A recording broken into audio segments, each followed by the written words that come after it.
एक महज 19 साल की लड़की जो कि अपने जिम्मेदारियों के चलते एक दिन ऐसा फैसला ले लेती जिसकी वो कभी कल्पना भी नहीं की थी। अपने ही शरीर का सौदा 5 लड़कों के साथ कर लेती, एक मोटी रकम के, एक मोटी कीमत के जरूरत की वजह से। और जैसे ही अपने शरीर का सौदा करती, उन लड़कों के साथ रात गुजारने के लिए जाती। अब एक अंधेरी रात, और इस लड़की के साथ एक के बाद एक लड़के आने लगते। पहला आता है, दूसरा आता है, बाकी जैसे ही तीसरा आता है, इस लड़की की हालत बद से बदतर हो जाती और शायद ये अपनी आखिरी सांस गिनने लगती। इसको ना ही हिलने डुलने की शक्ति रहती है और ना ही कुछ बोलने की शक्ति रहती है।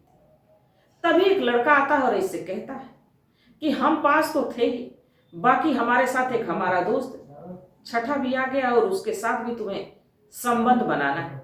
लड़की ना चाहते हुए भी मुस्कुराते हुए जवाब देती और जो ये कीमत ले चुकी थी उसके बदले में इन 6 लड़कों को इसको खुश कर रहा था।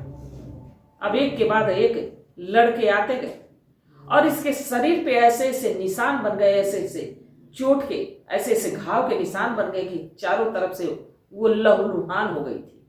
बाकी फिर भी ये इस कीमत के बदले जिस चीज का वादा करके आई थी उसको निभाने की पूरी कोशिश कर रही थी और शायद अपनी आखिरी सांस गिन रही थी। तभी जब छठा लड़का इसके पास जाता है तो उसके मुंह से चीखें निकल जाती।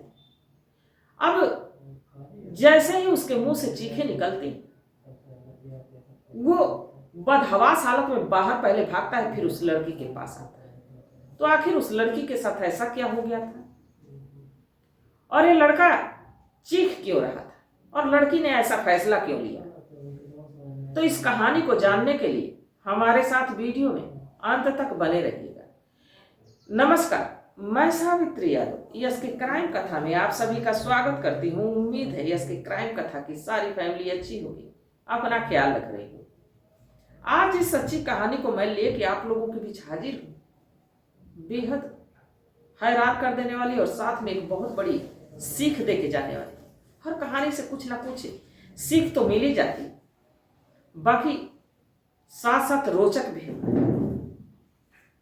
तो इस कहानी की शुरुआत करूं उससे पहले जितने भी हमारे दोस्त मित्र हैं, जितने भी हमारे साथी हैं, सबसे एक ही गुजारिश है, एक ही रिक्वेस्ट है रोज की तरह कि अगर जो वीडियो थोड़ी सी भी आप लोगों को अच्छी लगती तो लाइक करना ना भूलिए, क्योंकि आपका एक लाइक हमारा हौसला बढ़ाता है और हमारी यही कोशिश रहती है कि हम आप लोगों तक रोज नई और इंटरेस्टिंग कहानी लेके आती रहूं।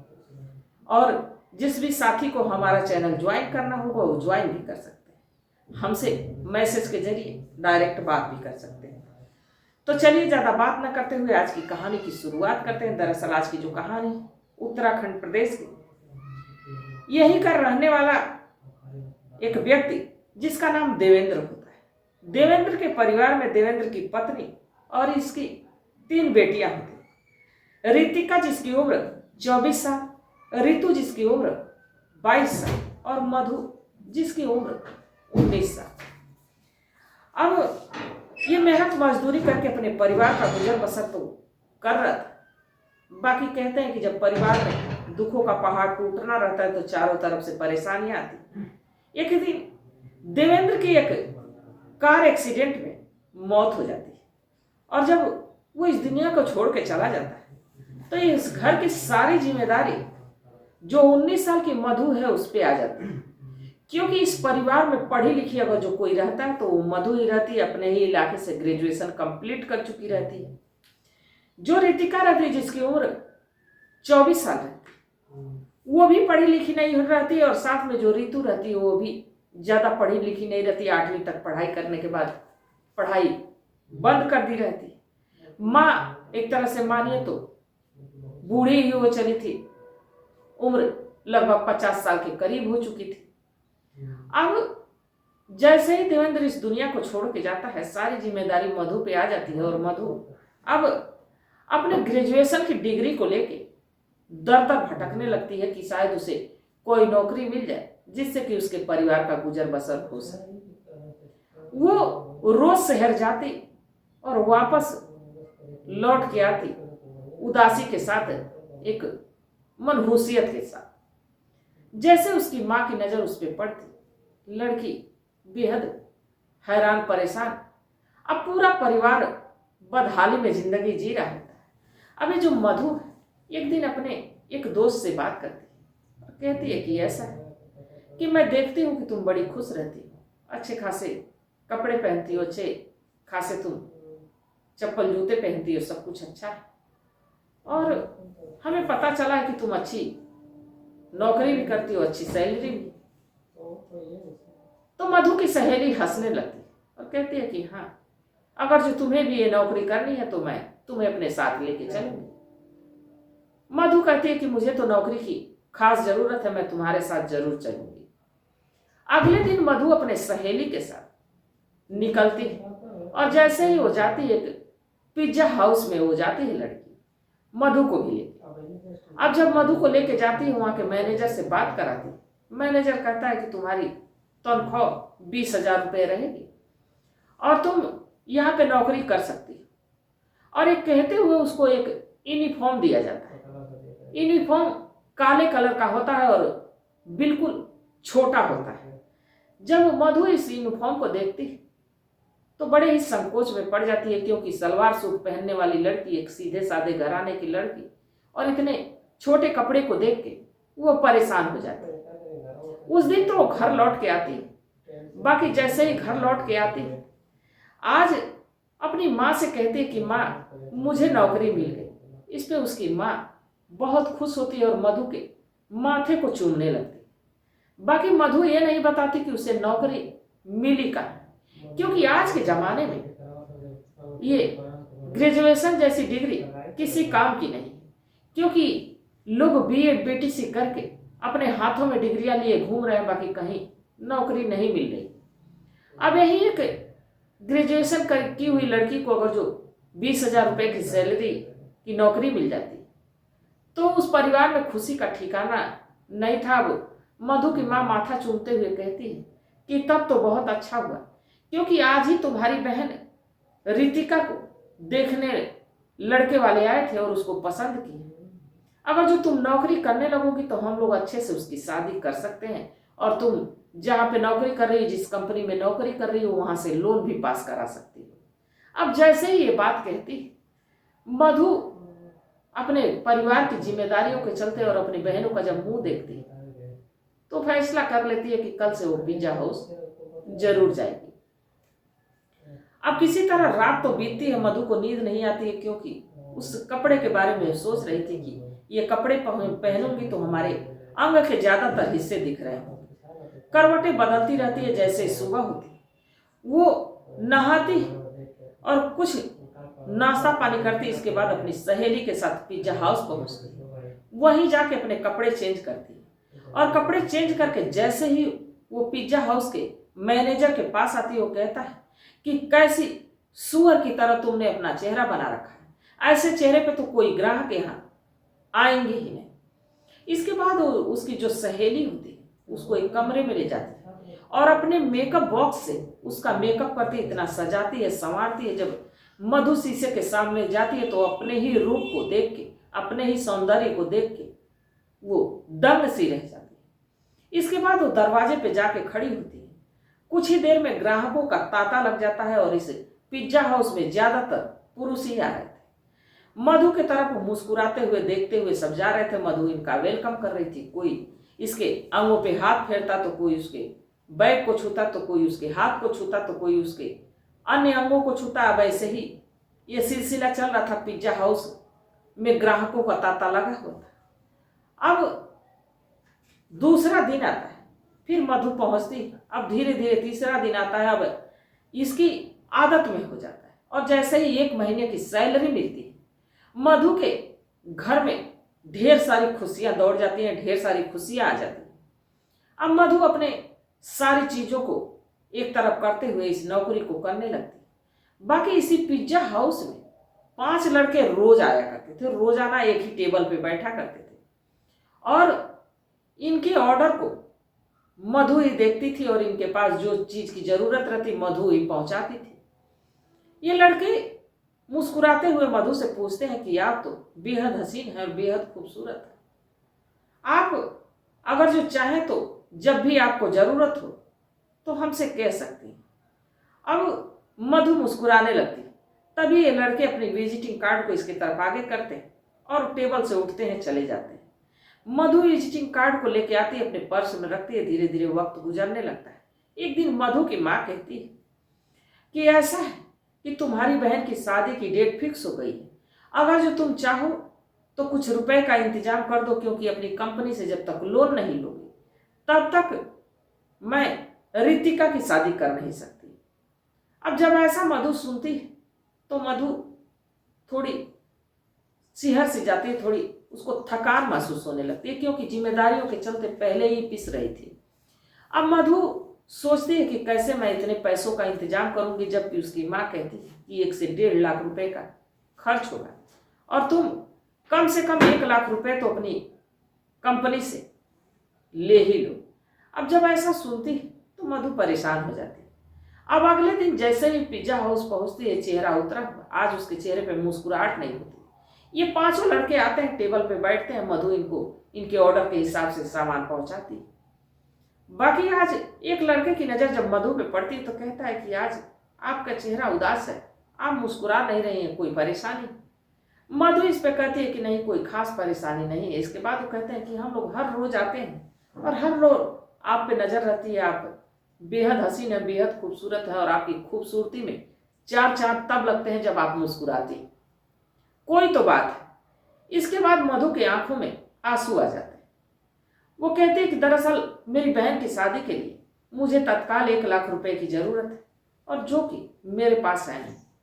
ये लड़के कहते हैं कि 1 नहीं, हम तुम्हें 2 लाख रुपए देंगे, बाकी इसके बदले में तुम्हें कुछ हमारे लिए भी करना पड़ेगा। वो लड़की कहती है कि हम आप लोगों के लिए सब कुछ कर सकते हैं। इतने में एक लड़का कहता है कि बस ज्यादा नहीं, तुम्हारी 1 रात हमें चाहिए, इसके बदले में हम तुम्हें 2 लाख रुपए देंगे। लड़की जैसे ही 2 लाख रुपए का नाम सुनती है वो हामी भर देती है। अपनी माँ को फोन करती है, कहती है कि आज कंपनी में ज्यादा काम है और मैंने लोन के लिए अप्लाई किया है, तो जो कंपनी का मैनेजर है वो कहा है कि ऐसा है कि तुम्हें ओवर टाइम करना होगा, इसलिए आज रात मैं आऊंगी। अब मधु ऐसा कहती है। माँ भी इधर खुश है कि लोन पास हो गया। अब वो जो है कि मधु जैसे ही शाम होती, अब पिज्जा हाउस से जैसे छुट्टी होती, इन 5 लड़कों के साथ इनकी गाड़ी में बैठती। इसके बाद ये लड़के एक आलीशान बंगले में लेके जाते हैं जहाँ की ये 5 होते हैं। अब ये दारू शराब पीने लगते हैं। पहला लड़का इस मधु के पास जाता है और बड़े ही अननेचुरल तरीके से इससे संबंध बनाता है। फिर दूसरा जाता है, वो भी इसके साथ वैसे ही करता है जैसे कि एक वैसी दरिंदे की तरह उसके शरीर को नोच रहा है। बाकी मधु को तो इस पैसे के एवज में मुस्कुराते हुए इनका साथ देना था। मधु ऐसा ही कर रही थी। बाकी जैसे ही तीसरा लड़का जाता है, उस लड़की से मुस्कुराते हुए कहता है कि ऐसा है कि हमारी आदत और हमारी लत तो कुछ अलग ही है, और अगर जो तुम मुझे खुश कर दोगी तो मैं जानूंगा कि तुम किसी को भी खुश कर सकती। इसके बाद जानवरों की तरह ये लड़का अपने कपड़े उतारता है और इस मधु नाम के लड़की के ऊपर टूट पड़ता है और इसके साथ लगभग 1 घंटे तक संबंध लगातार बनाते रहता है। बाकी इसके साथ साथ वो अपने दांतों के निशान इसके शरीर पे छोड़ते जाता है, क्योंकि ये जब भी ज्यादा उत्तेजना में होता तो उसके गर्दन पे, उसके कान पे, उसके पेट पे, उसके हाथ पे जगह जगह दांतों से काट रहा था, जिससे कि वो लहूलुहान होती जा रही थी। बाकी वो क्या करती, उसको तो पैसे की जरूरत थी, इस चीज को बर्दाश्त कर रही थी। पूरे शरीर से उसके खून निकल रहा होता है। अभी तो 2 लड़कों से संबंध बनाना बाकी ही रहता है।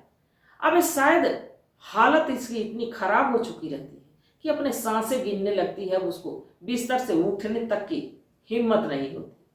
अब यही सोच रही होती है कि अभी तो 2 लड़के। तभी इनमें से एक लड़का आता है और कहता है कि ऐसा है कि हम 5 तो थे, बाकी हमारे साथ एक हमारा जिगरी दोस्त छठा भी आ गया और उसके साथ भी तुम्हें संबंध बनाना है। अभी लड़की कुछ कहती नहीं, चुपचाप इस सारी चीजों को सहती रहती। अब कुछ देर के बाद चौथा आता है, 5वां आता है। इसके बाद जैसे ही वो छठा लड़का आता है, उस समय शायद मधु अपनी आखिरी सांसें ले रही थी। बेड पे न हिल रही थी न ढुल रही थी, और उसके प्राइवेट पार्ट से लेके उसके हाथ से, उसके गर्दन से, उसके कान से, चारों तरफ से ब्लड ही ब्लड आ रहा होता। जैसे वो लड़का देखता है, उसके मुंह से चीखें निकल जाती हैं। वो उस लड़की के जो कि चेहरे को सहलाता है, अपने हाथों पे उसके सिर को रखता है। इसके बाद उसे ऐसे सांत्वना जताता है जैसे कि उसको उस पर बहुत ही रहम आ रही। इसके बाद वो कुछ सोचता नहीं, कुछ करता नहीं, उस लड़की को गोद में उठाता है और दौड़ते हुए बाहर लेके भागता है, अपनी गाड़ी में डालता है। इसके बाद सीधे हॉस्पिटल पहुंचता है, और जब हॉस्पिटल पहुंचता है तो डॉक्टर भी इस लड़की के हालत को देख के दंग रह जाते हैं। वो कहते हैं कि आखिर इसके साथ क्या हुआ है। बाकी वो कुछ कहता नहीं, कहता है कि ये लड़की मुझे इस हाल में कहीं मिली है, इसलिए मैं लेके आए, उसकी जान बचा लीजिए। इलाज शुरू होता है। अब यहाँ जैसे ही मधु को थोड़ा सा रिलीफ होता है, अपनी माँ को फोन करती है और कहती है कि माँ, मैं कंपनी के काम से फंसी हूँ, अभी 2-3 दिनों तक मैं आऊंगी। बाकी जैसे ही मधु हॉस्पिटल में इलाज करवाती है, कुछ समय के बाद उसको जैसे ही थोड़ा आराम महसूस होता है, उस लड़के का धन्यवाद करती है। वो लड़का इसकी हालत को देख के इसके बारे में पूछता है। वो अपने सारे परिवार की जिम्मेदारियों को बताती है कि कैसे उसकी बहनों की शादी करनी है, उसकी एक बूढ़ी माँ है, पिता इस दुनिया में नहीं। इन सब बातों को जब वो लड़का सुनता है तो ना सिर्फ उसे अपनी कंपनी में नौकरी ऑफर करता है, बल्कि उससे शादी भी करने के लिए कहता है कि मैं तुम्हारे साथ अपना पूरा जीवन बिताऊंगा। वो लड़की कहती है कि हमारे साथ ऐसा कुछ हो चुका है, आपके दोस्त हमारे साथ ऐसा कुछ कर चुके हैं, क्या इस हाल में भी आप मुझे एक्सेप्ट करेंगे? वो लड़का कहता है कि उससे मुझे कोई फर्क नहीं पड़ता कि तुम्हारा बीता हुआ कल क्या है, मुझे तुम्हारे आज की चिंता है, और मैं तुम्हारे साथ कंधे से कंधे मिला के हमेशा चलूंगा। तो वो लड़का मधु का हाथ थामने के लिए तैयार होता है, और मधु उसी की कंपनी में अच्छे पोस्ट पे नौकरी करती है, जहाँ की ये लड़का भी मदद करता है। इसकी दोनों बहनें की शादी होती है, अंत में मधु से वो शादी करके और उस कंपनी की मालकिन बना के मधु को रखता है। तो इस कहानी का अंत तो बड़ा अच्छा हुआ, बाकी जो कुछ इस मधु के साथ हुआ बड़ा ही दर्दनाक था, बड़ा ही दिल को कचोट देने वाला था। तो इस घटनाक्रम को सुनाने का मेरा उद्देश्य ये नहीं था कि किसी की भावनाओं को ठेस पहुंचाई जाए, किसी को आहत किया जाए, बल्कि बस इसलिए कि लोगों को जागरूक किया जाए, लोगों को सचेत किया जाए, और खास करके लड़कियों को किसी के बहकावे में आके कोई ऐसा फैसला नहीं करना चाहिए जिससे कि जान पे बनाए। जो मधु के साथ हुआ शायद उसकी जान भी जा सकती थी, वो अगर जो वो लड़का नहीं चाहता, जो एक इंसानियत का फर्ज निभाया और उसका इलाज करवाया, और सिर्फ इलाज ही नहीं करवाया बल्कि उसका पूरी तरह से साथ देने के लिए तैयार हुआ। तो इस घटनाक्रम पे आप लोग क्या सोचते हैं? आप लोगों की सलाह क्या, आप लोगों की राय क्या है? कमेंट सेक्शन में जरूर बताइएगा, क्योंकि आपके सलाह का हमें बेसब्री से इंतजार रहता है। और कुछ हमारे दोस्त जो कि कमेंट किए हैं, राजविंदर जी, जहांगीर सिंह जी, मुन्ना लाल मोड़ जी, गुरदयाल सिंह जी, ये राजस्थान प्रदेश से हैं, और श्यामू निषाद जी और मोहम्मद यासीन जी, ये लाहौर पाकिस्तान से। आप लोगों ने ना सिर्फ वीडियो देखा बल्कि समय निकाल के अपनी सलाह दी, अपनी राय दी। इसके लिए आप लोगों का तहे दिल से शुक्रिया, तहे दिल से धन्यवाद कि आप लोगों ने हमारा साथ दिया। और जिस भी साथी को हमारा चैनल ज्वाइन करना होगा वो ज्वाइन कर सकते हैं, हमसे डायरेक्ट मैसेज के जरिए बात कर सकते हैं। तो तब तक आप लोग अपना ख्याल रखिए, अपने परिवार का ख्याल रखिए, बाल बच्चों का ख्याल रखिए। मिलते हैं कल एक नई वीडियो के साथ, तब तक के लिए जय हिंद, जय भारत।